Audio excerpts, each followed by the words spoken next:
Dominant Protector. Credit to the author. 1431-40.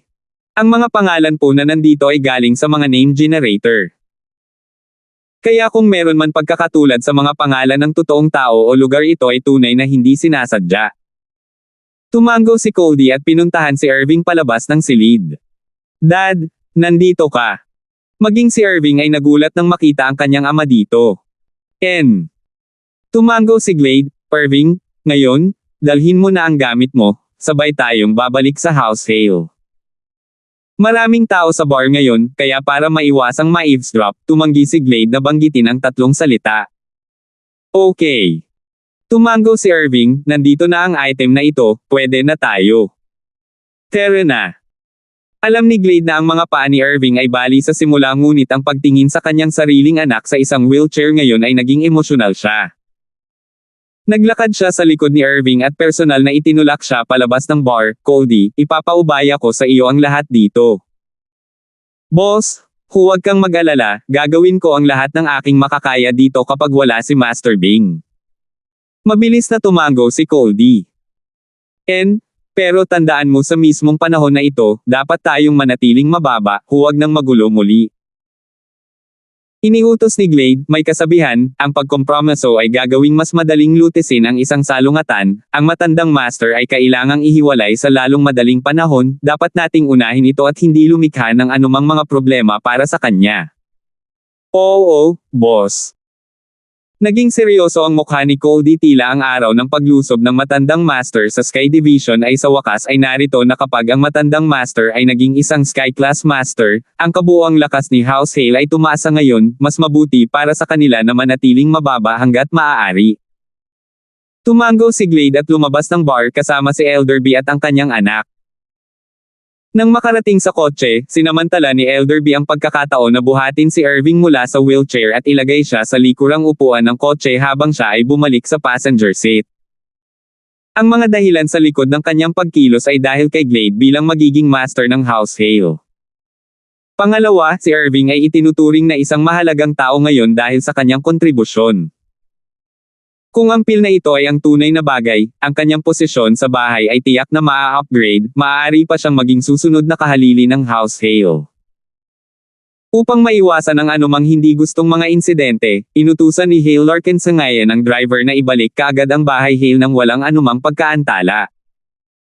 Irving, hayaan mo akong ipakilala sa iyo, ito ay si Elderby. Siya ang kasambahay ng iyong lolo at ang dating kasambahay ng aming bahay Hale. Pagpapakilala ni Glade, maaari mo siyang tawaging Lolo B. Oo, tatay. Sumagot si Irving at bumati ng may buong paggalang, Lolo B, ikinagagalak kitang makilala. Maraming salamat sa pagbangon sa akin noon lamang. Hehe, young master, hindi naman kalahating masama ang batang ito, marunong siya ng manners. Ngumiti si Elderby at tumango. Si Glade ay inilagay sa isang awkward na posisyon, alam niya kung ano ang binanggit ni Elderby, ang isa pa niyang anak ay masungit at walang asal ngunit walang sino man ang makatiis na sisihin siya. Ang pagiging unang apo ni House Hale at anak ng kasalukuyang amo ay naigal-inang ng kanyang pagmamataas. Lalo na noong siya ay nasa kanyang rebelding edad at hindi alam ang kalawakan ng langit at lupa. Samantala, nakatanggap si Irving ng papuri mula kay Elderby. Gaano hindi ka panipaniwala ang tunay na ugali ni Irving, si Glade lamang ang nakakaalam. Ang pagkakaiba lang ng anak na ito at ng isa pa niyang anak ay alam ni Irving na magpakita ng kaunti pang ugali sa harap ng mga matatanda. Ngunit syempre, hindi isisiwalat ni Glade ang sikreto ng kanyang anak kay Elderby. Maaaring siya na ang kasalukuyang master ng House Hale ngayon, ngunit mas malapit si Elderby sa kanyang pamangkin sa halip na sa kanyang anak. Bilang senior member ng House Hale, ang kanyang opinyon at pananaw ang pinakamahalaga sa susunod na pagpili ng bagong pinuno ng House Hale. Ngayong nagustuhan na ni Elderby si Irving, lubos nitong ikinatuwa si Glade. Lolo B, nambobola mo ako. Ang pag-alam sa asal ay isang napakahusay na tradisyonal na halaga, mapagpakumbaba na sagot ni Irving, ngunit hindi ko pa nakikita ang mundo, at hindi ko masyadong alam ang mga patakaran. Sana ay hindi ako sisihin ni Elderby at gabayan ako kapag nakilala ko si Lolo mamaya. Natural, dumikit ka na lang kay Lolo B mamaya, tatakpan na kita. Natuwa si Elderby na marinig iyon mula kay Irving. Tahimik ang buong paglalakbay pabalik sa bahay Hale. Si Irving, at si Elder York sa wakas ay nakahinga ng maluwag nang makarating sila sa manor.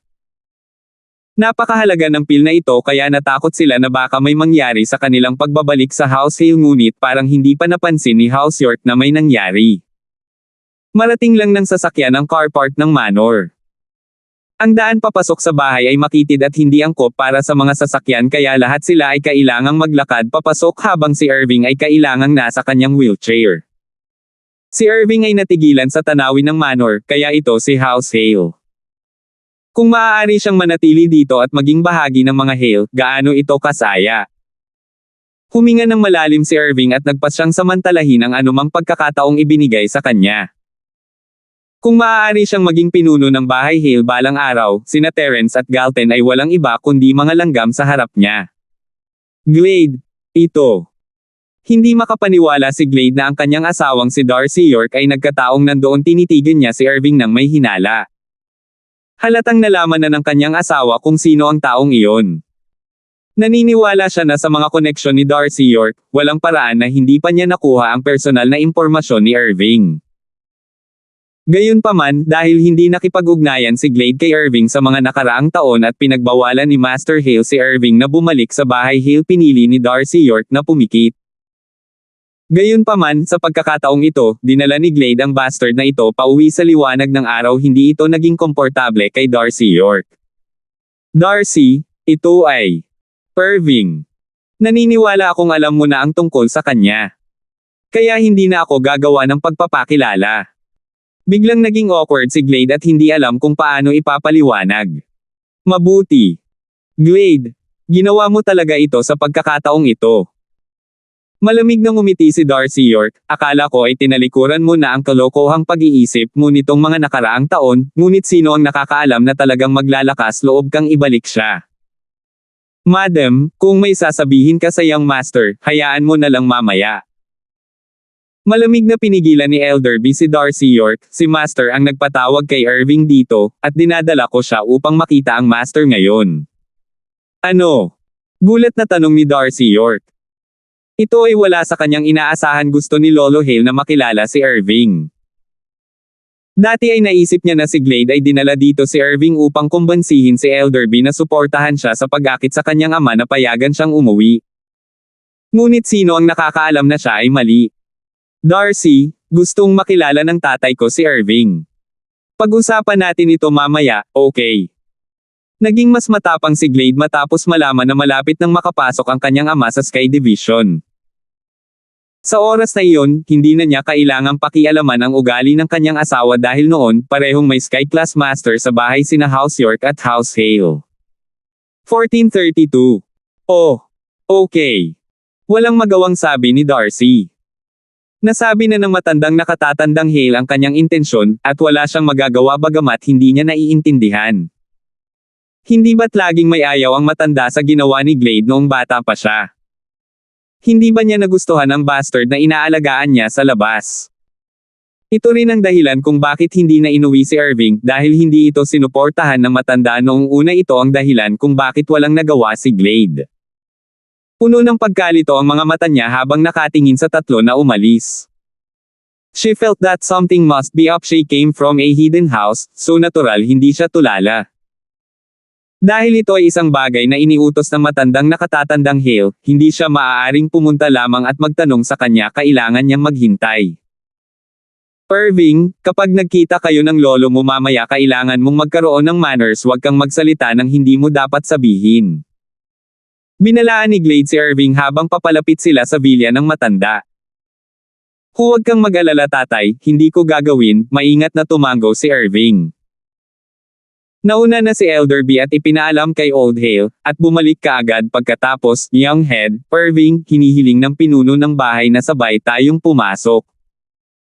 Ngayon, hindi pa rin natatanggap ni Irving ang pag-aproba ng matanda, kaya hindi pa gumamit si Elderby ng tamang titulo para sa Irving. Kailangan niyang tawagin siyang Master Irving kapag nangyari iyon. Kahit gaano kataas ang status niya, manager lang siya sa mataas na posisyon ng House Hale kailangan pa rin niyang sundin ang mga patakaran. Tumango si Glade at sabay na dinala si Irving sa villa. Ito ang unang pagkakataon na nakilala niya ang matanda, na ngayon lang niya nakilala si Glade. Ang matanda na nakasuot ng puting damit ay nagbigay ng matinding panggigipit, hanggang sa puntong hindi na siya matingnan ni Irving ng diretso sa mata. Buti na lang at naka-wheelchair siya kaya may mahawakan siya. Mas kinakabahan siya kung hindi. Irving ba? Iyangat mo ang ulo mo, tingnan ka ni Lolo. Bahagyang napabuntong hininga ang matandang Elder Hale nang makita niya kung gaano kalaki na si Irving. Ito ang unang pagkakataon na nakita niya siya pagkatapos ng mahabang panahon na nakakita lamang ng mga larawan bago ito. Oo, Lolo. Magalang na itinaas ni Irving ang kanyang ulo, patawarin mo ako Lolo, hindi ako makatayo para batiin ka, hindi pa gumagaling ang mga paa ko. Ayos lang, iwinagayway ni matandang Hale ang kanyang kamay. Maliwanag, hindi niya ibinibigay kay Irving ang paggalang na handang ibigay ni Elder B. Mas mababa ang pangunawa niya sa kanya kumpara kay Elder B, at siya rin nasa labas, ang bata ay medyo ligaw, kaya sino ang nakakaalam kung ang magalang na hitsura na ipinapakita niya ngayon ay totoo o hindi. Balita ko nakakuha ka ng Chi Gathering Pill. Oo, Lolo, narito na. Maingat na inilabas ni Irving ang maliit na bote na may laman na tableta, gamit ang magkabilang kamay niya para hawakan ito sa harap niya, hindi pa kita nakilala noon, Lolo, pero lagi kitang iniisip kaya nang marinig kong nilagyan siya ng tableta ni House York si Leon, sinubukan ko ang lahat para maibigay ito sa iyo, Lolo. Lilby, nasuri mo na ba ang pill? Sabi ng matandang Hale. Hindi, ni ang ulo ako ay hindi nahawakan ang tableta. Hinihintay namin na tingnan mo ang iyong sarili. Maingat na sabi ni Elder B. Pagkatapos ng lahat, si Elder B ay isang Earth Class late phase peak din, na may isang hakbang na lang bago ang Sky Class. Dahil doon, kinailangan niyang mag-ingat at iwanan ang tableta ng mag-isa kung hindi, kung ito ay peke, may pagkakataon na maaaring maghinala ang mga tao na pinalitan niya ito. Dalhin mo dito, tumango si Old Hale. Alam niya kung ano ang iniisip ni Elder B, at pagkatapos ng mga taon na ito ay malakas na ang tiwala niya sa kanya. All these years, palagi niyang binigay ang mga kayamanan para magamit niya muna. Oo. Kinuha ni Glade ang tableta ni Irving at ibinigay sa matanda. Ininom niya ang tableta, excited sa maliit na bote. Huminga ng malalim, maingat itong binuksan ng matanda at sinipsip ito ang kanyang mga mata ay may maningning na tuwa, ito na.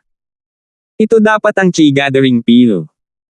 Ang matandang Hale ay nasa bingit ng paglusot, at bilang isang resulta ay nagsagawa ng malawak na pag-aaral sa tableta. Hinanap niya ito kung saan-saan, at alam niya kung ano ang hitsura at amoy nito sapat na ang isang tingin para kumpirmahin kung totoo ito. Kaya ito ay ang tableta. Biglang tumayo ang matandang Hale habang nakatingin kay Irving ng may pasasalamat, haha, hindi ko inaasahan ito, nakakagulat. Sa dinami-dami ng mga taong may kakayahan sa House Hale, ginagamit ang lahat ng kanilang resources para hanapin ang pill na ito sa huli ay ang bastard ng House Hale ang nakahanap nito, at hindi ko man lang nabanggit sa kanya. May puso siyang kunin ang lahat ng ito, kahanga-hanga. Tingnan mo ang lahat, Glade. Natural lang para sa matanda na maging ganito kasabik at kasaya ito ay isang bagay na matagal na niyang hinahanap, isang nakakabaliw na kayamanan si Irving ay gumawa ng isang makapangyarihang gawa para kay House Hale. Walang makakapantay sa kanyang gawa. Salamat, Lolo. Maaaring ako ay isang bastard, at maaaring lumaki ako sa karaniwang mundo, ngunit lagi akong nag-iingat ako ay isang miyembro ng pamilya ng mga Hale, kaya gagawin ko ang lahat para sa bahay Hale, responsibilidad ko rin ito. Ito ang dapat kong gawin, hindi na kailangan ng papuri. Magalang na sabi ni Irving. Mabuti, napakahusay. Sinabi ng matandang Hale, sa wakas ay nagbigay ng kanyang pag-aproba, mabuti, talaga. Anong gantimpala ang gusto mo? Sabihin mo sa akin, hanggat kaya ko ito, ibibigay ko ang pangako. Natigilan si Irving sa pananabik nang marinig ang mga salita, gusto niya maging tagapagmana, ang magiging pinuno ng bahay, ngunit natural na hindi ito isang bagay na masasabi niya, magiging tulala siya kung gagawin niya. Sinasabi lang iyon ni Lolo bilang kagandahang loob kung talagang sasabihin niya ang isang bagay na iyon ay masyadong mayabang. Kahit wala nang sabihin sa kanya ang lolo niya pagkatapos noon, walang paraan na magugustuhan niya ito. Sa huli, hindi man lang siya magiging tagapagmana. Kaya naman, tiniyak niyang gulat na sabi ko na, ito ang pinakamaliit na magagawa ko. Hindi ko ito ginawa para sa isang gantimpala, ito lang ang dapat asahan sa akin. Haha. Nagsimulang tumawa ang matandang Hale, wala ka talagang gusto. Sabihin mo lang.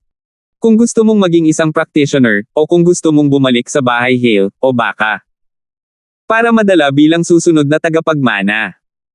Mabigat ang sinabi ng matandang Hale na tukso nito si Irving, ngunit alam niya na malamang na pagsubok ito. Ang dalawang bagay na una niyang binanggit ay ipagkakaloob kung gusto niya, ngunit ang huli tungkol sa pagiging tagapagmana. Alam ni Irving na kung talagang oo siya sa gantimpala na iyon, ang tableta ay magiging kasing ganda ng nasasayang, ang kanyang mga pagsisikap ay nasayang. 1433. Pwede ba? May mahihiling ba talaga ako? Pagbibigyan mo ba ako ng kahit anong hilingin ko, Lolo? Sabi ni Irving pagkatapos ng ilang pag-aalinlangan, nagkunwaring mata ko saglit. Natural, tutuperin ko ang pangako ko. Sa pagtingin sa kanyang mukha, ang matandang Hale ay may bakas ng pagkabigo sa kanyang mga mata. Naisip niya na ang bastard na lumaki sa karaniwang mundo ay maaaring medyo espesyal, ngunit sino ang nakakaalam? Ilalim ng pangako ng mga kagustuhan, ipinakita ng lalaki ang kanyang tunay na kulay. Gayunpaman, ito rin ang taong nakamit ang isang mahusay na tagumpay para sa kapakanan ng kanilang hoso hanggat siya ay nagnanais, kailangan niyang tuparin ito.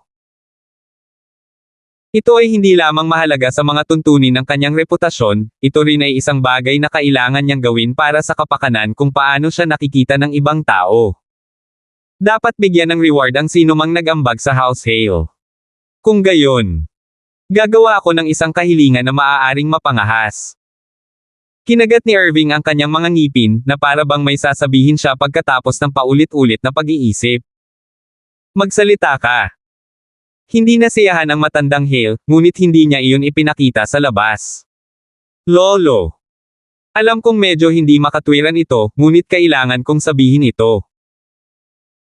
Sinabi ni Irving, Lolo, sana ay mabigyan mo ako ng nerve-opening elixir, pakibigay sa akin ang kahilingang ito. Ha? Tumigil ang matandang Hale na isip niya na hihilingin ni Irving na maging susunod na tagapagmana. Siyempre, sasabihin niya oo, ngunit nangangahulugan din iyon na nakita niya ang totoong kulay ng Irving. Kung wala siyang iba pang mga tagumpay sa hinaharap, maaari niya lang siyang sipain palabas. Ngunit ang lalaki ay humihingi ng isang nerve-opening pill. Maaaring ito ay isang mahal, ngunit ito ay hindi tulad ng Irving ay maaaring gamitin ito, siya. Ito ay isang bagay na ginamit lamang ng mga practitioner kapag ang lahat ng kanilang mga ugat ay nawasak. Hindi lamang si Irving ay hindi isang practitioner, hindi siya nagkaroon ng nerve damage. Bakit kailangan niya ito? Alam kong mahal talaga ang elixir. Dismayadong sabi ni Irving nang makita niya ang pagkagulat sa mukha ng kanyang lolo. Gusto mo ng nerve-opening elixir? Nataranta ang matandang Hale, maaaring mahal ito, ngunit kung ikukumpara sa isang pie-gathering pill, ito ay isang ganap na pagkakaiba-iba. Nagtataka lang ako bakit kailangan mo ang tabletang ito. Bueno, ito ang nangyari. Si Uncle Zo ay isa sa aking mga tauhan, at itinayan niya ang kanyang buhay upang protektahan ako. Lahat ng kanyang mga ugat ay nawasak ng Terence na iyon, at ngayon ay bumagsak na siya mula sa Mystic hanggang sa Golden Class. Ayokong makita siyang mawala ng lakas ng ganun-ganun lang, kaya sana bigyan siya ng pill para makapag-practice ulit siya. Sabi ni Irving. Oh, kaya ba? Laking gulat ng matandang Hale, hindi niya inaasahan na hihingi si Irving ng tableta para kay Uncle Zo.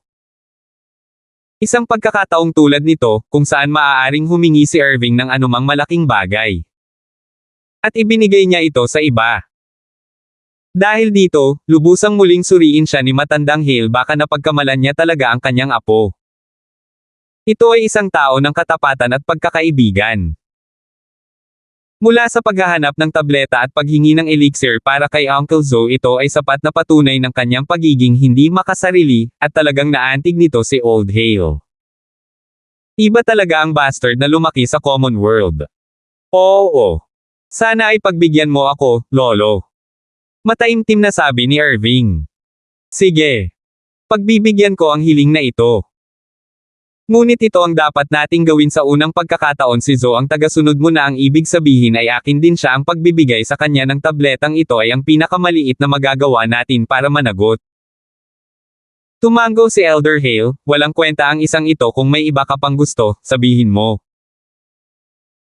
Sa pagkakataong ito, talagang gusto niyang gumawa ng isa pang kahilingan si Irving. Kung tutuusin, sa sobrang lakas ng kanyang kontribusyon sa bahay, ang matanda, mismo, ay makonsensya kung hindi siya humingi ng kahit ano.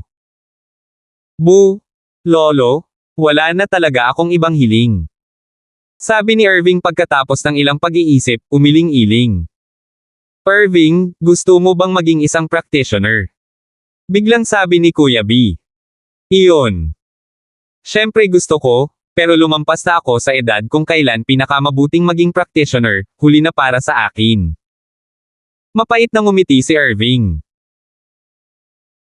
Mabuti yan dahil narinig mo ang tungkol sa mga nerve opening pill at chi gathering pill. Dapat mong malaman ang isang tableta na tinatawag na foundation pill maaari nitong baguhin ang iyong nerbiyos at istruktura ng buto na nagbibigay daan sa iyong tumapak sa landas ng pagsasanay.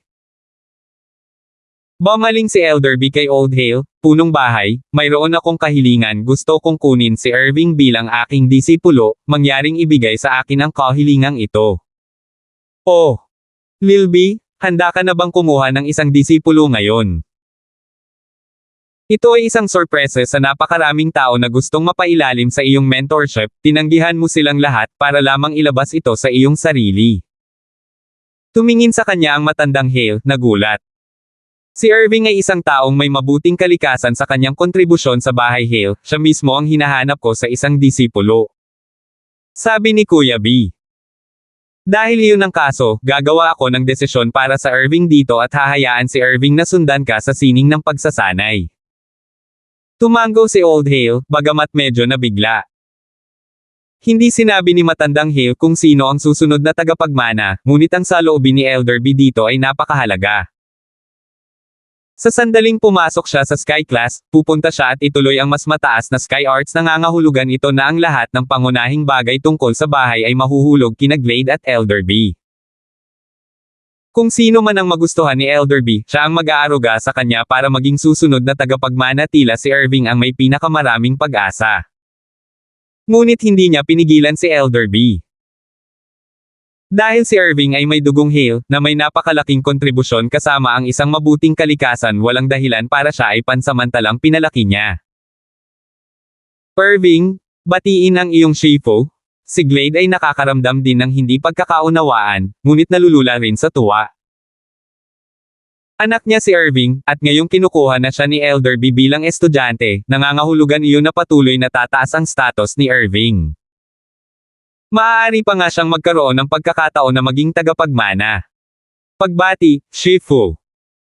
Tuwang-tuwang yumuko si Irving para lumuhod, ngunit hindi pa nakakabawi ang kanyang mga paa, at naging dahilan upang mabaligtad siya sa wheelchair at mahulog, halos mabali ang kanyang bungo. Hindi na kailangan, maghintay ka hanggang gumaling ka. Sabi ni Elder B, tuwang-tuwa na si Irving ay isang magalang na tao sa kanyang mentor habang tinutulungan niya itong bumalik sa kanyang upuan ng may pagngiti. Sige, Irving. Marahil ay hindi mo pa naiintindihan ang kahulugan ng pagkuha sa iyo ni Lil B bilang kanyang estudyante, ngunit hayaan mo si Glade na ipaliwanag ito sa iyo mamaya. Kailangan kong pumunta sa isolated practitioning ngayon, dapat kang magsikap. Tumango si matandang Hale kay Irving. Nasa sabik na siyang mag-practice ngayon. Huwag kang mag-alala, Lolo, hindi kita pababayaan ni Shifu, gagawin ko ang lahat para mag-practice, at balang araw, maging Sky Class katulad mo, Lolo. Ang mga salita ni Irving ay talagang ginawa ito upang igalang niya ang kanyang matanda bilang isang Sky Class, kahit na hindi pa niya ito naabot. 1434. Haha, mabuti, napakahusay. Malinaw na tuwang-tuwa ang matandang Hale. Lumingon siya kina Elder B at Glade. Glade, Lil B, hahayaan ko muna kayong dalawa na pangasiwaan ang mga gawain sa bahay saglit. Kailangan kong mag-practice ng mag-isa, at maaaring tumagal ito ng napakatagal. Dapat tayong mag-ingat sa panahong ito. Huwag akitin ang sinuman at subukan lang na tiisin ang Hale na kailangan ko munang maging Sky Naiintindihan ko, Ama, inutusan ko na si Goldie na maging mas reserba, tumango si Glade. Sa pag-aproba ni Old Hale, natural na pumasok si Irving sa bahay ng Hale. Bagamat may mga hindi pag-aproba na ipinahayag sa loob ng sambahayan, si Elder Hale ay nasa isolated practitioning, kaya kahit na may isang tao na sabihin, wala silang magagawa. Sa unang lugar, ang mga desisyon ni Old Hale ay hindi bagay na dapat tanungin ng ibang tao. Siyempre, isinasantabi iyon. Naroon din ang katotohanan na kinuha ni Elder B si Irving bilang kanyang disipulo. Ito ay parang landmine sa pandinig ng lahat, lalo na sa pananakot kay Darcy York. Ang paglipat ni Irving sa bahay, sa totoo lang, ay hindi ganoong kalakihan siya ay magiging hindi komportable tungkol dito, ngunit iyon lang. Ngunit ang pagkuha sa kanya ni Elder B bilang kanyang disipulo ay isang napakapahiwatig na hakbang. Maaaring ang matanda ay nagpaplano na itaas siya bilang tagapagmana. Sumabog si Darcy nang naglakad pabalik si Glade sa kwarto. Kailangan niyang malaman kung para saan ang Irving na ito. Glade Hale. Magsalita ka, sabihin mo sa akin anong plano mo, iuuwi mo ang bastos na iyon. Si Darcy ay isang taong may malakas na background din, kaya walang dahilan para maging mahinhin siya sa bahay ni Hale. Hinayaan si Elder B na kunin siya bilang disipulo. Gusto mo siya ang susunod na tagapagmana. Hindi yun posible, ang tagapagmana ay dapat na anak mo at sa akin. Hindi si Darcy ang tipong nababaliw ng ganito, ngunit ito ay higit sa inaasahan niya. Darcy, ang pagpapabalik kay Irving ay isang bagay na ginawa ng ama, hindi ako, at si Elder B ang kumuha sa kanya bilang isang disipulo. Sinabi ni Glade, huwag mo akong sigawan, hindi ko alam ang impormasyon ng Tagaloob, ngunit hindi ito isang sekreto. Kung hindi ka naniniwala sa akin, maaari kang pumunta kay Elder B mismo. Sige, pagod na ako, magpapahinga na ako. Noon pa man ay malamig ang relasyon ni Glade kay Darcy. Ang relasyon nito sa kanya ay hindi naging masyadong madamdamin, lalo na't marami na siyang nilalaro na babae noon. Ang kanilang kasal ay isa ring hindi ipinanganak ng pag-ibig. Hinahayaan niya itong manalo sa nakaraan dahil kailangan ni House Hale ang lakas ni House York, ngunit ngayong malapit ng maging sky class ang kanyang ama, wala nang dahilan para maging ganoon pa siya, magiging pantay na sila sa mga York sa lalong madaling panahon. At saka, wala talaga siyang masasabi tungkol sa mga gamit ni Irving dahil kinuha ang elixir mula sa isang lalaki ng bahay ng York. Ang sobrang pagsasalita ay magbibigay ng ilang impormasyon, kaya nagpa siya si Glade na manahimik na lang. Maliwanag na hindi inaasahan ni Darcy ang ganitong saloobin mula sa kanya dahil siya ay taga isang malaking bahay. Alam niyang may nangyari, may hindi makatwiran. Dahil hindi nag-abalang magpaliwanag si Glade sa kanya, hindi siya makikipagtalo sa kanya dahil mas magiging mahirap at awkward lang iyon.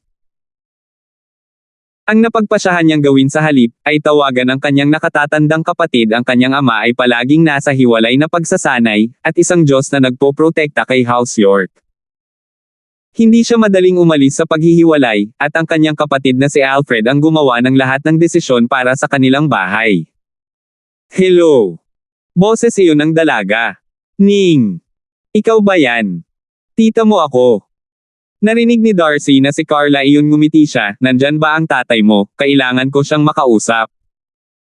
Sandali lang, tita, nakikipag-usap si dad sa mga tauhan niya. Sasabihin ko sa kanya na tawagan ka ulit mamaya. Tanong ni Carla. Ayos lang. Sabihin mo sa kanya na tawagan ako mamaya. Sabihin sa kanya na kailangan niyang tawagan ang aking cellphone, hindi ang aking telepono sa bahay. Sabi ni Darcy. Sige. Nalito si Carla. May nangyari ba doon sa bahay ni Hale? Doon niya itinigil ang kanyang pag-iisip, dahil ayaw niyang makisali sa mga bagay-bagay sa pagitan ng mga bahay, ni hindi niya gustong pasanin ang mga pasanin ng House York, gusto lang niyang maging isang normal na babae. Ning, sino tumawag? Lumapit ang isang batang lalaki na halos kasing edad ni Carla. Kuya, si tita, hinahanap niya si papa. Sabi ni Carla, dahil nandito ka, babalik muna ako mamaya mo na lang sabihin kay dad. Sige, mapait na ngumiti ang kapatid ni Carla, magguguhit. Hindi ngayon, umiling si Carla, wala pang lead sa kanya. Meron, pero may mga bagay talagang hindi masasabi. Hindi sinabi ni Carla kung sino ang tao, pero alam ng kapatid niya si Terence iyon. Noong nakaraan, walang impormasyon tungkol sa lalaki, ngunit ngayon ay marami na, kahit na hindi niya alam kung paano magsisimulang sabihin sa kanya ang tungkol dito. Si Terence ay talagang pumunta at naging kaaway ng karaniwang bahay na si York, at kaya natural na si House York ay tatayo sa likod ng karaniwang bahay York, walang masasabi tungkol doon. Dahil dito, nag-aalala siya na baka may gawin ang kanyang ate na hindi makatwiran, kaya hindi niya sinabi rito ang totoo. Bilang susunod na tagapagmana ng House York, natural na may access si York Irving sa information channel ng House York, at ang mga balitang nakapaligid kay Terence ay dumarami rin.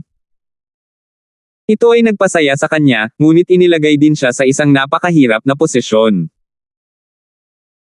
Hindi niya gustong magkaroon ng conflict si House York kay Terence, hindi mahalaga kung ito ay mula sa pananaw ng isang kapatid na lalaki o mula sa pananaw ng kanyang kapatid na babae, ayaw niyang si House York ay maging kaaway ni Terence.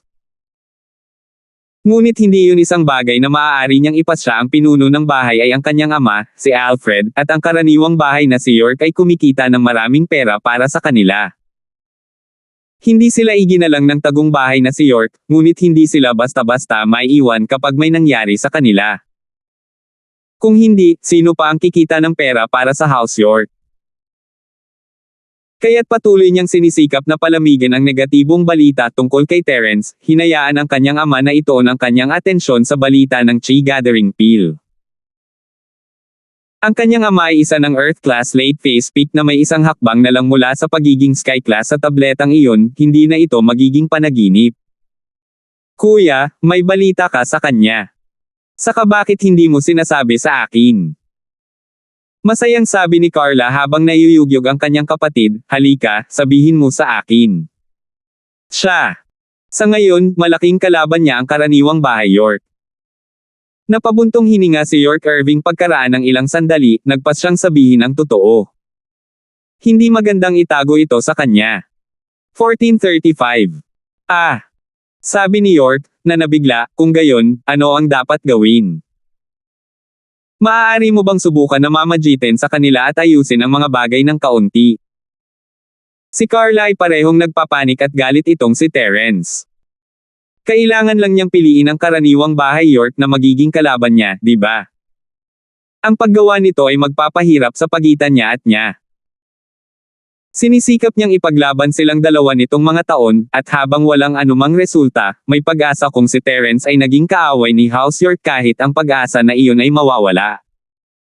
Hindi ko kaya.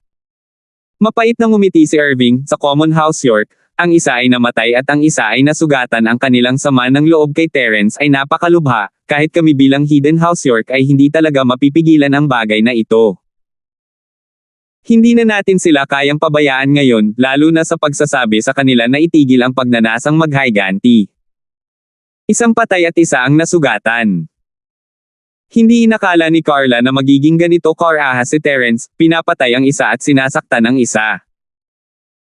Ito ay talagang hindi isang bagay na maaari nilang walisin sa ilalim ng alpombra kahit para sa nakatagong bahay York. Naunawaan ni Carla na ang mga nakatagong bahay ay nag-iisip tungkol sa mga bagay-bagay tulad ng kita, at para sa mga personal na relasyon, iyon ay ginawa lamang sa ilalim ng konteksto ng kita rin. Walang paraan na ang kanyang bahay ay tumayo sa panig ni Terence sa pagkakataong ito, wala siyang magagawa. Sis, huwag kang mag-alala, susubukan kong sabihin kay tatay na huwag makialam dito kung gayon ang karaniwang House York lang ang hahabol kay Terence, dapat kayanin niya ito. Hindi rin siya tanga, nakikialam sa karaniwang bahay York, malalaman niya kung sino ang kinakaharap niya, hindi siya ganoon kabo, sabi ni Irving. Napakatagal na rin, at ang karaniwang bahay York ay wala pa ring magagawa, ito ay nagpapatunay na. Iyon lang yata ang magagawa natin, please, umaasa ako sa iyo, kuya. Tumango si Carla York, medyo gamaan ang loob. Hanggat hindi nakikialam ang tagong bahay na si York, hindi dapat nasa panganib si Terence. Hindi mo kailangang mag-alala, gagawin ko ang aking makakaya, tumango si Irving. Samantala, sa meeting room ng House York, kausap ni Alfred si Elder Hugh. So sinasabi mo na, hindi mo lang nakita ang Chi Gathering Pill, hindi mo rin nakita ang personal refinement notes. Hindi lang nasayang ang oras mo sa pagpunta doon, nasugatan ka pa. Sabi ni Alfred habang nakatingin kay Hugh. Oo. Masterhead. Masyadong delikado ang libingan, at nagkaroon pa ng inaway ang mga Tomb Raider, na marami sa kanila ang namamatay, sa huli ay walang nakapasok sa palasyo sa ilalim ng lupa. Maingat na sinabi ni Elder York, na hindi nangangahas na magsabi ng anumang mali sa harap ng pinuno ng bahay. Si Alfred ay isa ring Earth-class late phase peak, na mas malakas kaysa kay Elder York. Dagdag pa, alam ni Elder York na siya ay nagkamali at nagsisinungaling din, kaya siya ay talagang maingat. Basura. Direktang sinabi ni Alfred, isang simpleng misyon, at tingnan mo kung ano ang nagawa mo. Napakalaking basura. Hindi nasisiyahan si Hugh sa kanyang puso. Kung hindi dahil sa katotohanang ayaw siyang pagalingin ng bahay York, hindi sana siya nagbigay ng tableta. At kung bibigyan niya sila ng tableta, bibigyan ba siya ng 1 bilyon para mailigtas siya ni Sumaowang? Patay na sana siya. Naunawaan ni Hugh kung paano nagtrabaho si House York. Ang Alfred York na ito ay isa ring lalaking nagtuon ng matinding pagtutok sa pera at kita. Handa siyang gumastos ng 1 bilyon para sa isang Chi Gathering Pill, ngunit gumastos ng 1 bilyon para pagalingin siya. Iyon ay ganap na imposible, kaya nagpasya siyang itago ang kumpletong katotohanan. Wala namang kinalaman si House York sa mga Tomb Raider, kaya kung tumahimik siya, walang makakaalam. Siguradong tatahimik si House Hale, dahil umani sila ng pinakamalaking gantimpala kahit papaano ay gumaan ang loob ni Hugh sa bahaging iyon. Paumanhin, Masterhead, malugod kung tatanggapin ang aking parusa. Alam ni Hugh na kahit hindi niya natapos ang misyon, nangangahulugan din ito na wala siyang naabot. Walang gagawin si Alfred sa kanya, at nasa ilalim pa rin siya ng nakatagong hierarchy ng House York, nakakakuha lamang ng kaunting mga kayamanan ng practitioner. Kaya nga, pwede ka nang umalis, may iba akong iisipin para sa puntod. Naiinip na sabi ni Irving sabay wave ng kamay.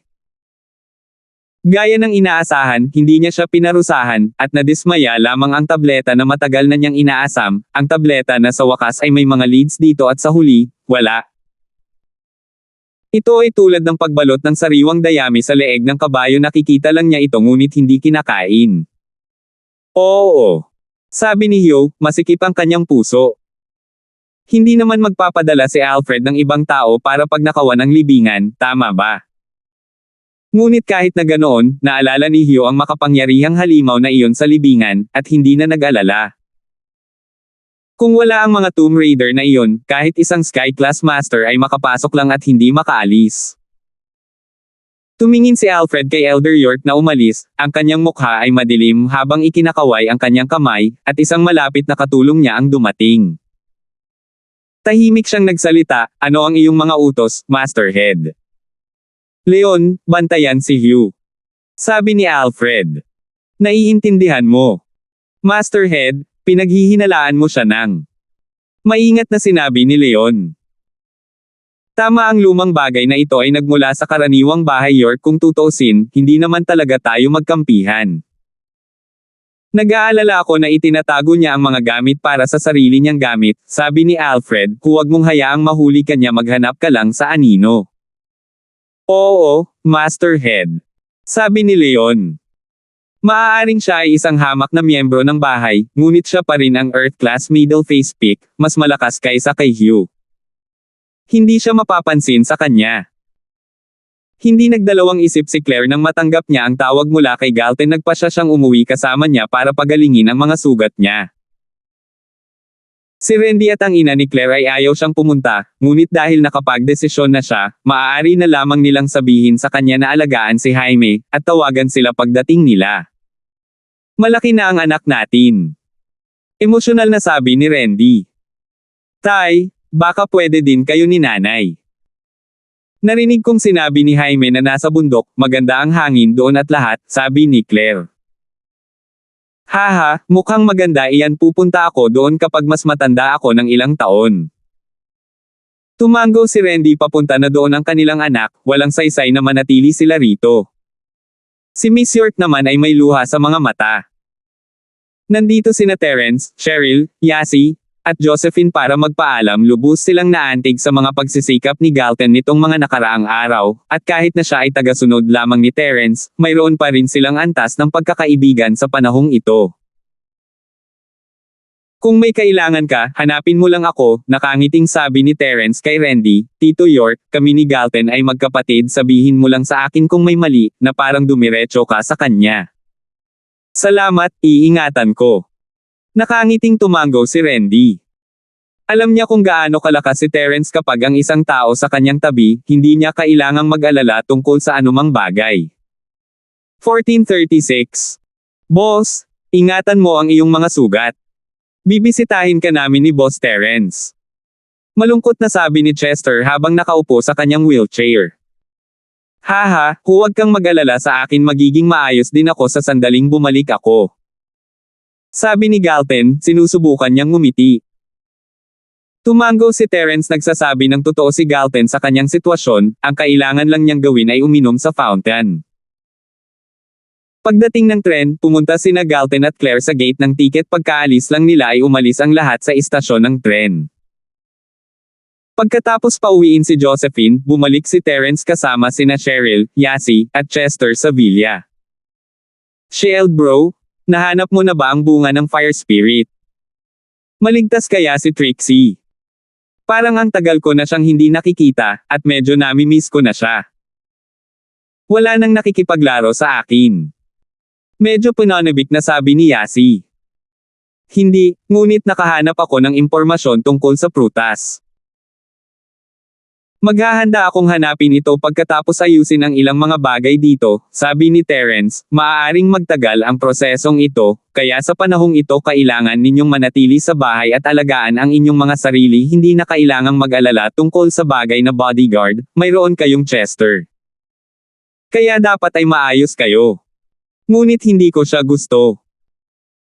Siya ay isang uri ng isang dummy, sabi ni Yasi, na pakiramdam na hindi si Chester ang talagang uri ng taong nagustuhan niya. Yasi, anong sinasabi mo?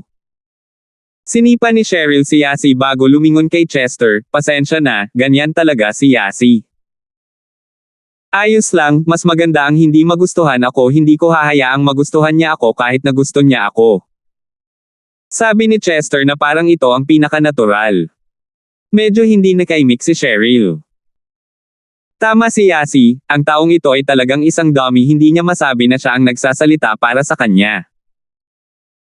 Ang baboy na iyon sa aming bahay ay tinatawag na Skybolt Pig. Sa tulong nito, mahahanap ko ang Fire Spirit Fruit, sabi ni Terence. Hindi mo kailangang mag-alala tungkol sa akin, hindi dapat magkaroon ng maraming panganib sa aking paghahanap. Mabuti naman, tumango si Cheryl. Ayaw niyang pumunta siya, ngunit hindi siya magsasabi ng kahit ano para subukang manatili siya dahil sa kanyang pagkatao. Ang isa pang dahilan ay kinailangan niyang palayain siya para mailigtas si Trixie. Kailangan itong gawin. Tutulungan ko si Chester na ayusin ang kanyang mga sugat. Tawagan ako kung may problema, sabi ni Terence bago pumasok sa silid kasama si Chester. Cheryl, aalis na ulit si Shield bro, pero gusto kong sumama sa kanya. Nag-aalangan na sabi ni Yasi. Hindi naman, kailangan mong maghanda para sa final exams, malapit na sila, sabi ni Cheryl, plus hindi mo pa rin siya matutulungan, kailangan pa rin niyang alagaan ka. Oh! Medyo nadismaya si Yasi, pero tama si Cheryl. Walang anumang tulong na maibibigay niya. Bumalik si Terence sa silid at seryosong tumingin kay Chester. Tutulungan kitang pagalingin ang iyong mga sugat, at pagkatapos ay tataasin ko ang antas ng iyong lakas. Ngunit ikaw ay isang physical practitioner, at hindi ako masyadong magaling sa mga bagay na iyon. Ang pinakamagagawa ko ay gumawa ng ilang gamot upang makatulong sa iyong pagsasanay sa katawan. Ngunit maaari kitang tulungan na maging isang spiritual practitioner kung gusto mo itong tumuon sa espiritual, at pagkatapos ay itinoon mo ang iyong pansin sa espiritual, at pagkatapos ay itinoon mo ito. Gawin kang mas malakas kaysa sa karamihan ng mga tao sa iyong antas, at maaari mo ring labanan ang mga taong higit sa iyong antas. Ah! Natigilan si Chester, hindi siya makapaniwala sa kanyang narinig. Terence boss, anong sabi mo? Parang na-misunderstood kita, hindi ko narinig ng malinaw. Pagkatapos ng lahat, ang pangarap ng lahat ng mga pisikal na practitioner ay na maaari silang magsanay kapwa sa pisikal at espiritual dahil ito ay magsasara ng agwat sa pagitan nila at ng mga espiritual na practitioner. Maaari rin nilang labanan ang isang taong mas malakas kaysa sa kanila, at nangangahulugan din ito na habang nagsasanay ka, hindi alintana kung ito man ang pisikal o espiritual na napuntahan mo, pagbutihin mo rin ang isa sa parehong oras. Halimbawa, kung ang isang physical practitioner ang unang nakarating sa mystic, ang pagpasok sa mystic habang ang spiritually practicing ay magiging mas madali dahil ang pakiramdam ng bottleneck ay hindi na magiging hadlang sa kanya. Ito ay pareho sa espiritual na practitioner kung siya ay dumaan muna sa bottleneck, ang pagkuha ng kanyang pisikal na lakas sa pamamagitan ng bottleneck na iyon ay magiging mas madali. At ang isang spiritual physical practitioner early phase mystic ay hindi magkakaroon ng malaking problema sa pakikipaglaban sa isang middle phase na mystic spiritual practitioner, ang dalawa ay nasa parehong antas. Ito ay isang bagay na nalulupig sa mga sining ng personal na practitioner ni Terence, kahit na ang kay Terence ay medyo nalulupig pa rin. Ang mga meridian sa tenga mo ay maayos, sabi ni Terence pagkatapos suriin ito, kaya hindi ka nag-hallucinate o ano pa man. Ayoko nang ulitin ang parehong bagay ng 2 beses. Dapat may spiritual practicing technique din si Housewu, di ba? Espiritual. Oo. Sinabi ni Chester, na napagtanto na si Terence ay seryoso ngayon na muli niyang pinasimulan ang espiritual na pagsasanay. Nangangahulugan ito na gagawin talaga siya ni Terence na isang spiritual physical practitioner. Ang bawat sekta o bahay ng pisikal na practitioner ay may pagkakaroon ng espiritual na pagsasanay, at habang ang sining ng practitioner na iyon ay hindi partikular na espesyal, ginamit ito upang suportahan ang kanilang pisikal na pagsasanay. Ang dalawang panig ay kapaki-pakinabang para sa isa't isa.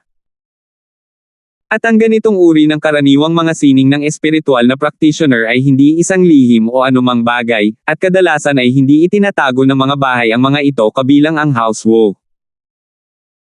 Gayunpaman, ang mga miyembro ng Housewu ay nakatuon lahat sa pisikal na pagsasanay, wala silang oras na mag-isip tungkol sa espiritual na pagsasanay. Kahit na alam ng lahat na ang paglalagay ng espiritual na pagsasanay sa iyong gawain ay magpapalakas sa iyo, mabibilang lamang ito kung magagawa mo ito. Isang beses lang sinubukan ni Housewu ang pag-espiritual na pagsasanay ni Oldwu at tinalikuran na niya ito ng walang gaanong resulta. Kaya, kung ang pinakamalakas na Jerry ng Housewu ay nabigo, nangangahulugan ito na ang ibang mga tao ay hindi na rin umaasa na magkaroon ng pagkakataon. Si Chester ay natural na sinubukan noon sa loob ng ilang araw, ngunit siya ay natugunan na walang pag-unlad. May alam ka bang practitioner's arts chant? Nasubukan mo na ba dati? Tanong ni Terence. Oo, at naalala ko yung chant, konting chill lang yung naramdaman ko. Masyadong manipis yung energy sa bahay ko, at wala kaming special spiritual practitioners, elixir, or what, kaya sumuko na ako, matapat na sabi ni Chester. Sige, papagalingin mo na kita. Mamaya, i-channel mo ang arts ng practitioner mo at i-level up kita, though at that instant, kapag nag-breakthrough ka, masasaktan ka. Kaya mo ba? Tanong ni Terence. Breakthrough. Iniisip ni Chester na kahit na maaaring gawin siya ni Terence na maging isang spiritual practitioner, ito ay isang bagay lamang na ilagay siya sa landas ni hindi man lang siya magiging sapat na malakas para makapasok sa gold class, ngunit parang malapit nang mangyari iyon. Malapit na ba siyang maging isang spiritual golden class practitioner, tulad ng kanyang lakas noon bilang isang physical practitioner? 1437. Tuwang-tuwa si Chester, hindi ba siya hindi matatalo sa oras na iyon? Lalong lumakas ang galit niya, hindi ako natatakot na magdusa noong una kong sinimulan ang pagsasanay ng aking kamay na bakal, mas masahol pa dito kailangan kong ilagay ang aking kamao sa nagninangas na uling. Wala lang ito, maniwala ka sa akin, Terence boss, kaya kong tiisin ito. Hanggat maaari mong i-upgrade ang aking lakas, kahit napatayin ako ay ayos lang. Paano ko maa-upgrade ang iyong lakas kung patay ka na? Medyo natahimik si Terence, kakaiba talaga ang mentality ng lalaking ito. Gayunpaman, hindi nagkomento si Terence dito at tumango lang at humawak sa mga meridian ni Chester. Inakala ni Chester na sinusuri ni Terence ang kanyang pulso, ngunit sa sumunod na segundo, naramdaman niya ang napakalaking enerhiya na dumadaloy sa kanyang katawan at ang enerhiya ay nagpapagaling sa kanyang mga sugat. Sa isang kisap mata, ang ilan sa kanyang mga sugat ay gumaling na. Ito ay isang bagay na wala sa kanyang pinakamaligaw na imahinasyon. Nagulat si Chester. Ipinanganak siya sa isang marangal na bahay, kahit na hindi siya palaging nasaktan, ngunit kapag siya ay nasugatan, ang bahay ay palaging may pribadong doktor doon upang gamutin ang kanyang mga pinsala. Ang mga doktor na ito ay mas mahusay kaysa sa mga ordinaryong doktor sa ospital, ngunit hindi niya kailanman nasaksihan ang paraan ng paggamot ni Terence sa buong buhay niya. Ano ang tawag dito? Ang pulse touching healing method. Ito ang unang pagkakataon ni Chester na maranasan ito. Ngunit agad na itinikom ni Chester ang kanyang bibig pagkatapos ng kanyang tandang. Nakita niyang nakapikit si Terence, itinoon ang lahat ng kanyang pagsisikap sa pagpapagaling sa kanya, kaya hindi na niya ito maiistorbo, hindi ba? Lumipas ang oras, at tumitibok pa rin ang puso ni Chester. Hindi siya makapaniwala kung gaano kabilis gumaling ang kanyang mga sugat. Gaano katagal ito? Hindi rin nagtagal at halos gumaling na ang kanyang mga sugat. Biglang may pumasok sa isip ni Chester. House Sullivan, ito ba ang healing arts ng House Sullivan?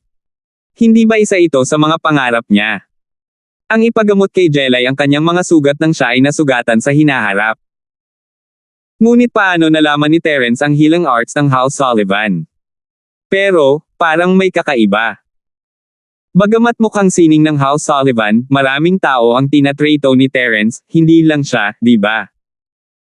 Naturally, narinig na ni Chester ang tungkol sa medikal na kahusayan ni Terence noon. Noong una, inakala niya na si Terence ay isang scammer gumagamot sa sakit ng lolo ng kanyang tiyahin. Pero ngayon, na-realize niya na mali siya. Paano naging scammer si Terence? Siya mismo, ang napakamangmang. Sa pag-iisip hanggang sa puntong ito, namula si Chester sa kanyang kamangmangan, ngunit sa kabutihang palad ay nagpapatawad si Terence, hindi pa niya nabanggit ang pangyayaring iyon. Sa katunayan, ang dahilan kung bakit siya tinanggap ni Terence ay dahil sa kanyang katapatan. Kung hindi niya nailigtas si Josephine noong araw na iyon, hindi sana siya matatanggap ni Terence ng ganito kadali. Ang higit na nagpahanga kay Chester ay hindi lang pinagaling ni Terence ang kanyang kasalukuyang mga pinsala, ginamo din niya ang kanyang mga naunang pinsala sa loob mula sa kanyang pagsasanay.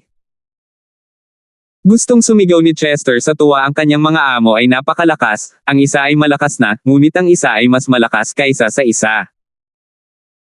Hindi katakataka na kahit isang taong kasing Herculean ni Galton ay kailangang tawagin si Terence na kanyang amo.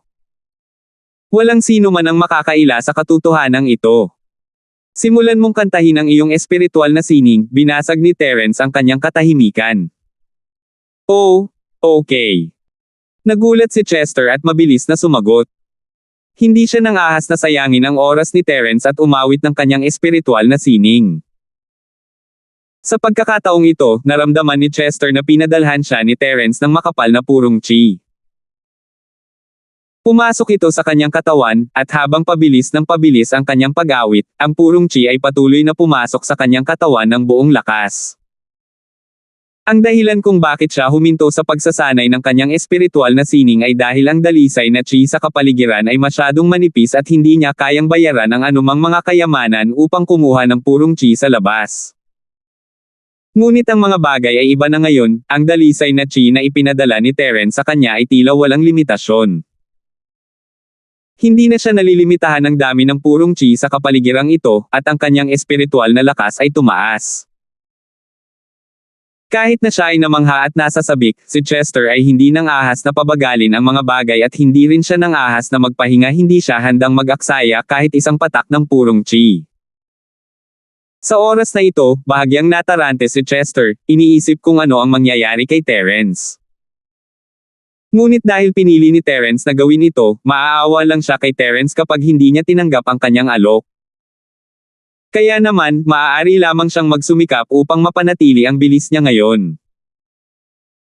Sa pag-iisip ng mas malalim, naramdaman pa rin ni Chester na si Terence ay dapat kahit papaano ay konektado sa mga sining ng How Sun. Konektado ba sina Terence at Jelay sa ilang paraan? Anuman, nagpasya siyang talikuran si Jelay at hinding-hindi na siya iisipin pa. Bukod pa rito, ang pagkakaroon ng boss na kasing kapangyarihan ni Terence, sino ang magnanais kay Jelay? Kung talagang na-upgrade ang kanyang lakas, bakit siya matatakot na walang asawa? Lalo siyang naging masipag. Golden Class. Hindi makapaniwala si Chester sa katotohanan na kakalusot niya lang. Gaano katagal ito? Nag-breakthrough ba talaga siya ng ganun lang?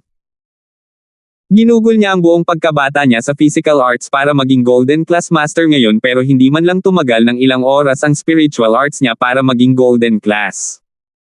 Hindi ba ito masyadong mabilis? Si Chester ay hindi nang ahas na maniwala, siya na kaya ang pinakamabilis na taong nagtagumpay sa kasaysayan. Habang siya ay naguguluhan pa, napagtanto niyang malapit na niyang maabot ang rurok ng maagang yugto. Peak maagang yugto ng Golden Class. Muling sumingit si Chester ngunit sa pagkakataong ito ay bahagyang handa siya, hindi katulad noong unang pagkakataon. Hindi ito maaaring tama, hindi ba?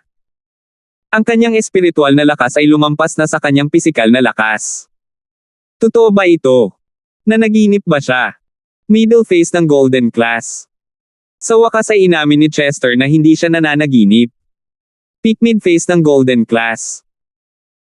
Namanhid si Chester ang mga bagay-bagay ay bumilis ng napakabilis, ito ay masyadong marami para sa kanya upang ay proseso sa ganoong maikling panahon. Hindi man lang siya nakapagdiwang bago siya sumailalim sa panibagong tagumpay. Late phase ng Golden Class. Pakiramdam ni Chester ay saisubog na ang kanyang puso sa lalong madaling panahon, ang ganitong uri ng pagtaas ng lakas ng isang tao ay isang bagay na bago sa kanya. Peak late phase ng Golden Class.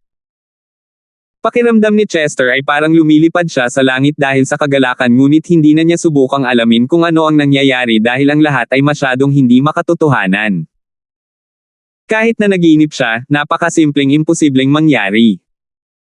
Gayunpaman, alam niyang hindi iyon panaginip, ang sakit at pressure na naramdaman niya sa bawat tagumpay ay totoong totoo.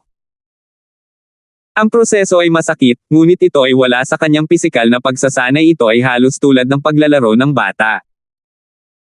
Kahit na medyo mayabang si Chester minsan, siya ay isang taong kayang tiisin ang mga paghihirap. Halatang-halata na siya ay talagang gumugol ng maraming pagsisikap at oras at dumanas ng maraming paghihirap upang makakuha ng lakas upang tumayo kung nasaan siya ngayon. Susunod, gagawin kitang Mystic Class Master. Ang sakit ay magiging matindi ngunit tiisin mo lang ito sandali. Sinabi ni Terence. Sa pagkakataong ito, kailangang maglakbay si Terence para sa Fire Spirit Fruit, kung hindi ay hindi siya kailanman papayag na bigyan si Chester ng ganito kalakas na lakas. Hindi naman kasi sila close sa simula. Maaaring tinanggap niya siya bilang isang tagasunod ngunit karaniwan, kailangan pa rin ni Terence ng mas maraming oras upang suriin ang isang tao bago siya bigyan ng ganitong malaking benepisyo. 1438. Gayunpaman, nasa kritikal na sandali sila, kailangan ni Terence ng taong magpoprotekta kay Cheryl, Yase at Josephine sa pamamagitan lamang nito masisiguro niya ang kanilang kaligtasan. Mystic Class. Si Chester ay natigilan sa salitang nag-iisa. Super satisfied na siya sa pagkakaroon ng lakas ng Peak Late Phase Golden Class, kahit na sa stage na iyon, sino ang magiging ganoon kalakas sa isang araw. Kahit papaano, si Chester mismo ay hindi pa nakakita ng mga himalang tulad nito ngunit hindi siya naging Peak Late Phase Golden Class Master sa isang araw, naging isa siya sa loob lamang ng isang gabi. Ang paggawa sa kanya ng Peak Late Phase Golden Class ay hindi sapat, gusto pa rin ni Terence na maging mystic siya. Ang katawan ni Chester ay nanginginig sa pinanibik. Nang makiusap siya kay Galten na kunin siya bilang kanyang alagad, ang lahat ay dahil sa kasabikan na matuto. Gusto niyang maging kasing lakas ni Galten sa physical arts pero sinong mag-aakalang tataas ang lakas niya pero sa spiritual arts niya hindi physical arts. Bago pa makapaghanda si Chester na kunin ang napakalaking dami ng purong chi para magtagumpay, naramdaman niya ang enerhiyang dumadaloy na sa kanyang katawan sa isang paputok na alon. Ang enerhiya ay sumabog at lumawak sa kanyang katawan, na ginawa ang kanyang katawan bloating up sa hugis ng isang lobo. Napaungol si Chester sa sakit ngunit nang agot agad siya ng ngipin. Ipinangako niya kay Terence na kaya niyang tiisin ang sakit, hindi niya mapapayagang tingnan siya ni Terence kaya ibinigay niya ang lahat para tiisin ang sakit nang hindi gumagawa ng kahit isang ingay. Alam ni Terence na kayang ayusin ito ni Chester ng mag-isa kaya kapag tapos na siya sa kanyang bahagi lumabas siya ng silid dahil wala na siyang magagawa, ang lahat ay kay Chester. Ang tagumpay o kabiguan ay nakasalalay lamang sa potensyal at kakayahan ni Chester ngayon. Dahil ginawang mystic class sina Julian, Amara at General Wilson, hindi nag-alala si Terence kung makakarating si Chester. Sa abot ng kanyang pag-aalala, ang pag-compress ng enerhiya sa pambihirang tagumpay ay mapapamahalaan, at least ito ay gumana ng maayos sa peak late phase golden class. Kinaumagahan na nang matapos niyang magpagaling at mag-upgrade kay Chester. Naririnig ni Terence ang mga taong nagsasalita sa sala, dapat sina Uncle Fredo at Pablo. Malamang na-update ni Miss ang kanyang ama tungkol sa kanyang sitwasyon, kaya malamang na bumisita sila kaninang umaga. Itinulak niya ang pinto upang makita sina Pablo at Uncle Fredo sa sopa sa sala habang sina Cheryl at Yasi ay parehong nakabihis, naghahanda na umalis para sa paaralan. Uncle Pablo, Uncle Fredo, dumating na kayo, tumango si Terence. Terence, nabalitaan namin na nakauwi ka ng ligtas kaya bumisita kami, sabi ni Pablo, gayunpaman, sinabi ni Cheryl na malapit ka na ring umalis. Oo, natatakot ako, Uncle Pablo. Malapit na akong maghanap ng fire spirit fruit para pagalingin ang sakit ni Trixie, sagot ni Terence. Gaano katagal ang paglalakbay na ito? Malapit na ang entrance exam sa universidad, makakarating ka ba sa oras? Tanong ni Pablo. Uncle Pablo, hindi mo sinasadya. Kailangan kong sundan sina Cheryl at Yasi sa universidad at panatilihin silang protektado, di ba? Nagulat si Terence. Si Cheryl at Yasi ay tiyak na pupunta sa kabilang lungsod upang mag-aral sa universidad dahil mayroon lamang isang universidad sa lungsod ng Stonegate na isang medikal na universidad. Ni isa sa kanila ay walang interes sa pag-aaral ng medisina. Oo, kailangan mong malaman na mahal ka ni Cheryl. Sa ganitong personalidad niya, hindi siya madaling tumanggap ng ibang estranghero kaya gusto kong makapasok ka sa parehong universidad na katulad niya at patuloy na protektahan siya. Sinabi ni Pablo. Namula ang miss sa sinabi ng kanyang ama. She wanted to fight back but at the same time hindi niya ginawa. It was complicated. Dati, pareho ang iniisip ni na Cheryl at Yasi. Kahit ayaw nila, hindi nila mapigilan si Terence na gawin ang sarili niyang bagay. Ang kanilang relasyon sa kanya ay kailangang magwakas sa kalaunan. Halatang hindi ordinaryong bodyguard si Terence at alam nilang dalawa na ilalagay lang nito ang kanyang kapangyarihan sa kahihiyan kung pananatilihin pa rin nila siya bilang kanilang bodyguard. Kaya naman, hindi nila maaaring walang kahihiyang magmakaawa kay Terence na protektahan sila sa buong buhay niya, hindi ba? May isang kasabihan, lahat ng mabubuting bagay ay dapat magwakas. Dati, si Terence ay opisyal na umalis sa kanyang trabaho ngunit piniling manatili dahil sa kanilang pagkakaibigan. Wala na siyang anumang obligasyon na panatilihing ligtas ang mga ito at hindi na sila empleyado at amo, kaya inihanda na ni Cheryl ang kanyang puso na palayain si Terence pagkatapos makapasok sa universidad. Hindi makatutuhanang panatilihin si Terence sa buong buhay niya. May sariling buhay siya, nagkaroon din siya ng girlfriend. Hindi naman niya laging kasama si Yasi, kahit na nakikipag-date kay Josephine, di ba? Ano kaya iyon? Like what Yasi always said, baka magpakasal na lang sila sa kanya sa puntong iyon. Si Cheryl ay lumalaban sa kanyang puso ngunit hindi niya hinayaang mag-isip ng ganoon. Sinabi niya sa sarili niya na hindi niya gusto si Terence, nasanay lang siyang magkaroon ng kumpanya ni Terence, si Yasi ang may gusto kay Terence. Ang ganda-ganda. Pinalakpakan ni Yasi ang kanyang mga kamay sa tuwa, pinatigil si Terence sa pagsasalita. Ito. Hindi ganoon kaganda, di ba? Hindi ko akalain na makakarating ako sa entrance exam sa universidad. Nag-iisip si Terence at sinabing, at saka, hindi naman titira sina Cheryl at Yasi sa Stonegate City para sa universidad, di ba? Hindi naman ito problema. Gustong patunayan ni na Cheryl at Yasi ang kanilang mga sarili sa pamamagitan ng pagdalo sa pagsusulit. Maaari kitang ipasok sa universidad na mayroon ka man o hindi kumukuha ng pagsusulit, ngunit kailangan mong pumasok bilang isang self-funded na estudyante upang ang titulo mismo ay hindi masyadong kasiya siya. Patuloy ni Pablo, kung nag-aalala ka tungkol dyan, maaari nating ipapasok si Josephine sa parehong universidad. Nakikita ni Pablo ang iniisip ni Terence. Shield bro? Hindi mo nababalikan ang iyong mga salita, hindi ba? Hindi binigyan ni Yasi ng oras si Terence para mag-isip at tinanong siya. Oh. Natigilan si Terence, kailan ko ibinalik ang sarili kong mga salita? Noon, tandaan mo nangako ka sa akin. Sino ang magiging General Wilson? Nagpatuloy si Yasi. Matapos makinig sa tanong ni Yasi, naalala ni Terence ang isang bagay na nangyari kanina.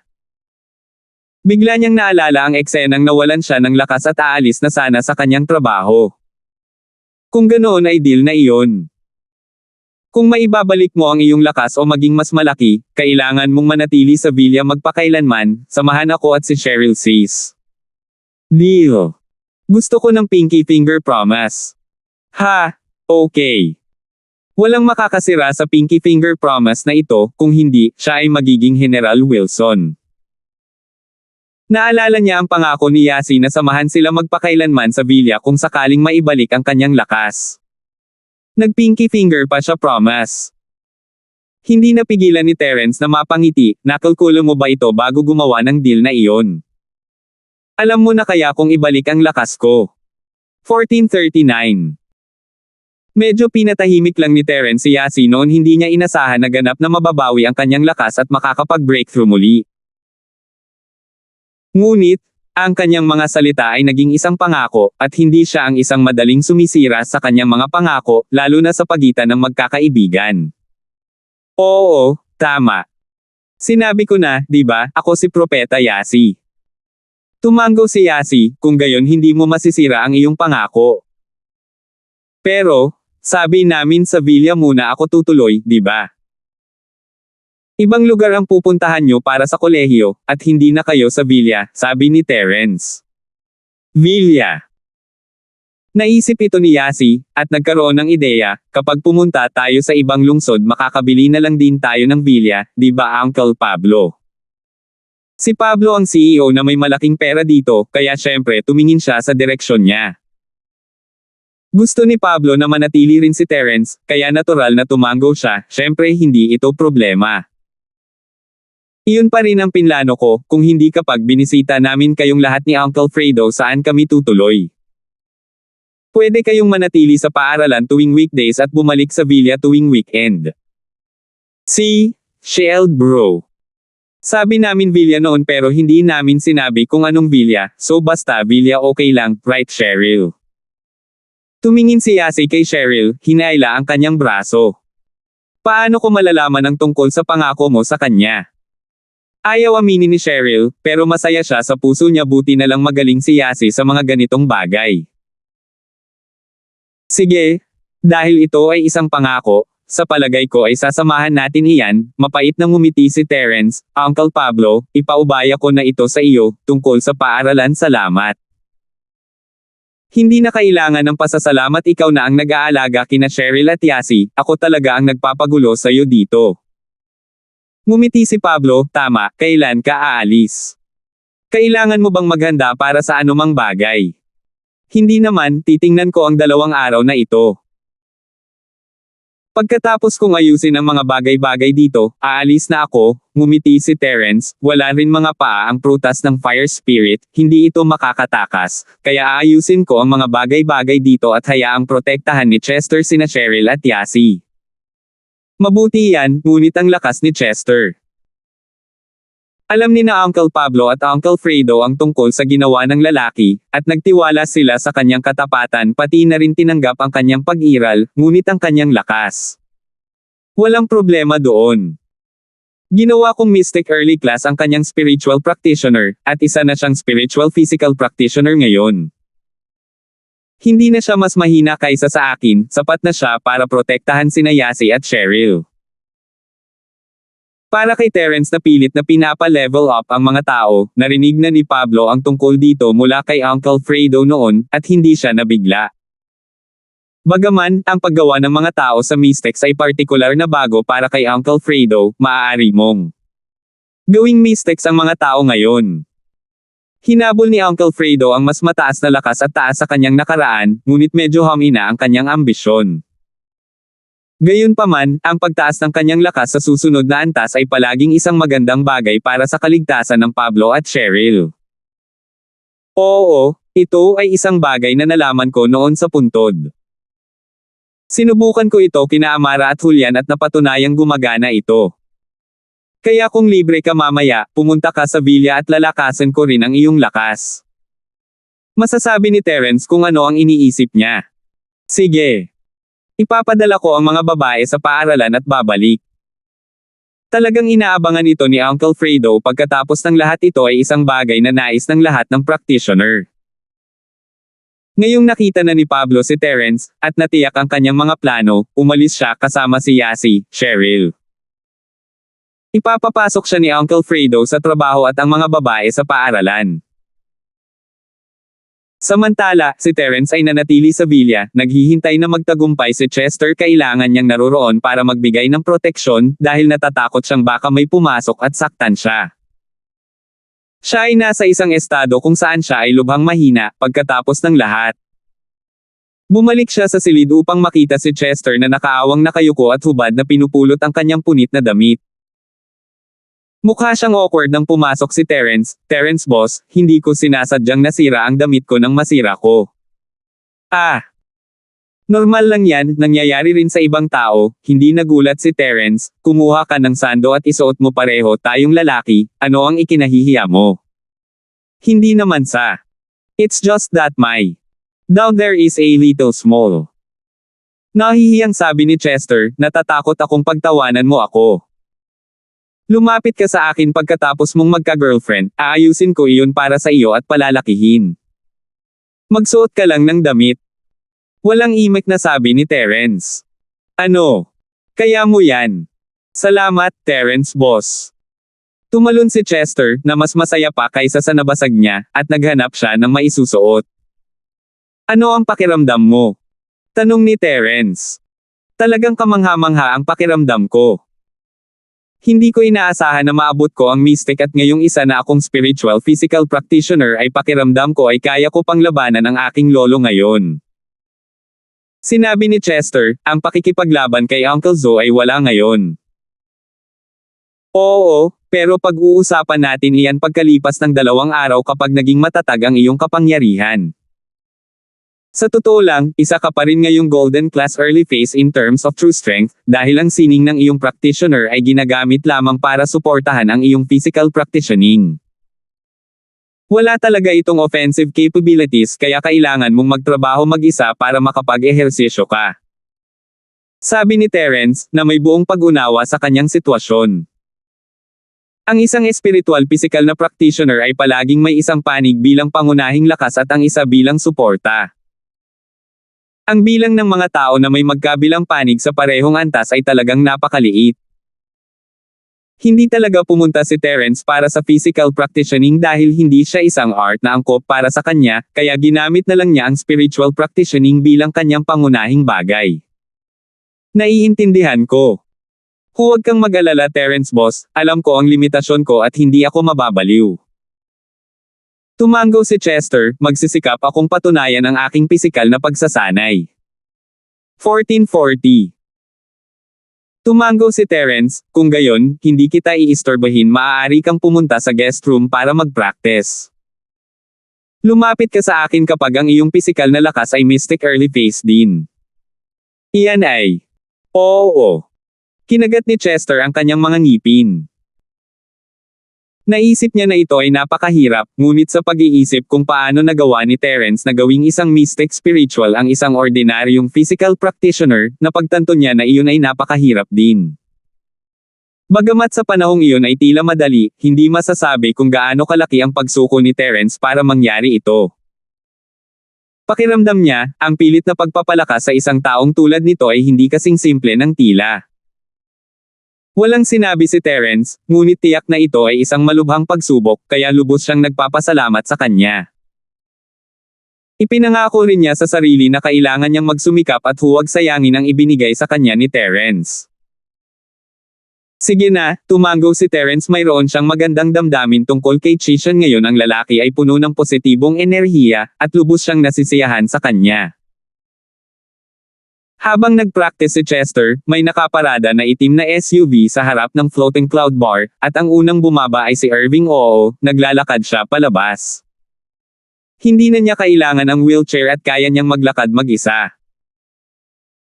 Iniwan ni Irving ang sasakyan at tumabi dito, magalang na naghihintay na bumaba si Elderby bago itinuwid ang kanyang katawan. Guro, napagtanto ko na nakakamangha ako na muli akong nakalakad, ang sarap malaya sa wheelchair. Hindi ko akalain na magiging dalubhasa ka rin pala sa medisina, guro. Ang mga binti ni Irving ay natural na pinagaling ni Elderby. Isa siyang late-phase peak earth class practitioner, ngunit isa rin siyang nag-practice ng medisina, at naging pribadong manggagamot ng Old Hale. May iba pang mga manggagamot sa bahay Hale, tulad ni Sumaowang, kaya pinuno lang ng bahay ang inaalagaan ni Elderby, at wala ng iba. Si Irving ay disipulo niya na ngayon, kaya natural na pagagalingan niya ito. Haha, huwag kang mag-alala, ituturo ko sa iyo ang lahat ng ito sa tamang panahon. Alam ni Elderby na hinahalikan lang ni Irving ang kanyang puwet, ngunit wala siyang pakialam kung tutuusin, siya ay isang tao na magugustuhan ang mga bagay na ginagawa ng iba basta't siya ang gusto niya sa simula pa lang, habang ang isang taong hindi niya gusto ay hinding-hindi makakapagpasaya sa kanya kahit anong gawin nila. Salamat, guro. Magsusumikap ako. Mabilis na sabi ni Irving. Dumating si Irving sa pagkakataong ito upang magpadala ng gamot kay Uncle Zoe, ngunit may layunin din siyang ipakita ang kanyang katayuan bilang disipulo ni Elderby. Ito ay halos kapareho ng pagiging tagapagmana ng bahay. Ginamit ni Irving ang pamamaraang ito upang magpahiwatig kay Cody at sabihin ni Uncle Zoe kay Elder Zoe na si Irving ay umaangat na ngayon sa hanay at hinahatulan ang lahat na kusang loob na sumusunod sa kanya. Inihahanda din ni Irving ang kanyang magiging landas kung tutuusin, mahalagang bagay para sa mga taong ito na suportahan siya ng buong puso. Ang mga taong ito ay maaaring hindi mukhang isang malakas na puwersa, ngunit lahat sila ay ang hinaharap na mga pangunahing miyembro ng kanyang partido. Sa mga taong ito dito, parami ng parami ang magiging mga tagasunod niya hanggang sa maging pinuno siya ng bahay Hale. Natural, hindi iyon sasabihin ni Irving kay Elderby. Ang sinabi niya sa kanya ay nag-aalala siya sa mga sugat ni Uncle Zoe, at gusto niyang makuha kaagad ang gamot, ngunit nag-aalala rin siya na may mangyari habang dinadala niya ang tableta, dahil ang Meridian Opening Pill ay isang napakahalagang bagay, kung tutuusin. At kaya, bumaba si Elderby kasama niya. At hindi niya akalain na ginagamit din ni Irving ang pagkakataong ito para sa mga lihim na motibo. Ang iniisip lang niya ay si Irving ay isang napakatapat na tao sa kanyang mga tagasunod, na may malaking puso. Pakiramdam niya ay talagang pinili niya ang tamang tao bilang kanyang alagad.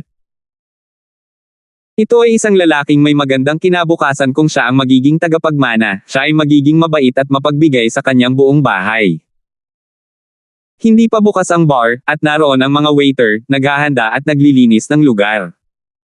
Nang pumasok si Irving, ang lahat ng mga waiter ay natigilan sa katahimikan. Karaniwang nakaupo si boss sa wheelchair, bakit naglalakad siya ngayon? Pero wala silang itinanong, dahil alam nilang bawal itong paksa na kadalasang iniiwasan ng mga tao. Boss, bumalik ka na. Binati siya ng lahat ng mga waiter. Sa loob ng inner room ay si Janong, na nakarinig ng kaguluhan. Nag-walkout siya kasama si Cody, at dahil walang tao sa club, ang anumang tunog na ginawa ay lalong malutong. Master Bing, bumalik ka na. Ang mga paa mo. Hindi napigilan ni Cody na mabigla. Natural, pinagaling sila ng aking guro. Ngumiti si Irving. Cody, ito ang aking Master Elderby, batiin mo siya. Oo. Nagulat si Cody, siya ang tao ni Irving, at halatang alam niya ang ilang bagay tungkol sa nakatagong bahay na si Hale. Narinig niya ang tungkol kay Elderby, ito ang pinakamalapit na katulong ng matandang lalaki ni House Hale. Siya ay halos isa sa mga nangungunang tao sa lugar na iyon, at kung kunin niya si Irving bilang kanyang estudyante, hindi ba't nangangahulugan ito na si Irving ay isang potensyal na tagapagmana? Hindi na nangahas si Cody na mag-isip pa. Noong una niyang sinundan si Irving ay hindi siya masyadong payag, dahil pakiramdam niya ay ipapadala lamang siya sa bahay ng Hale upang tumulong sa ilang iba pang mga gawain pagkatapos siyang makilala. Hindi niya akalain na ang isang bastard ay makakamit ng kahit anong, ngunit ngayon ay totoong nangyayari. Lumilipad si Irving. Isang karangalan, Elderby. Magalang na sabi ni Cody. Sa oras na ito, lumabas din si Sumaowang. Narinig na nila ang pagdating ni Elderby, at dahil galing sila sa bahay ng Hale, pinamahalaan din sila ni Elderby. Siyempre kailangan nilang ibigay ang kanilang mga pagbati. Lalo na si Sumaowang, malinaw niya ang tungkol sa medikal na kapangyarihan ni Elderby, at alam niya na siya ang head doctor sa bahay. Ito ay isang karangalan, Elderby. Magalang na lumabas sina Uncle Zo at Sumaowang. Lil, Zu, tingnan mo ang young master na sinusubaybayan mo sa lahat ng oras na ito, siya ay talagang isang tapat at mabait na tao sa kanyang mga tagasunod.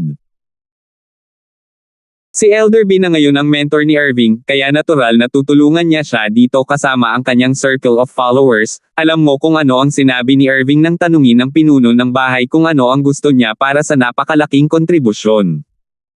Hindi ko alam, sir. Natigilan si Tio Zo, hindi niya akalain na tatretuhan ni Elderby si Irving ng may ganitong pagmamahal. Pinag-uusapan siya ng ganito kung tutuusin, maraming kabataan ang gustong makipagkasundo sa lalaking ito ngunit wala man lang pagkakataon. Salamat po at sinamahan ninyo ako, ingat lagi mga master.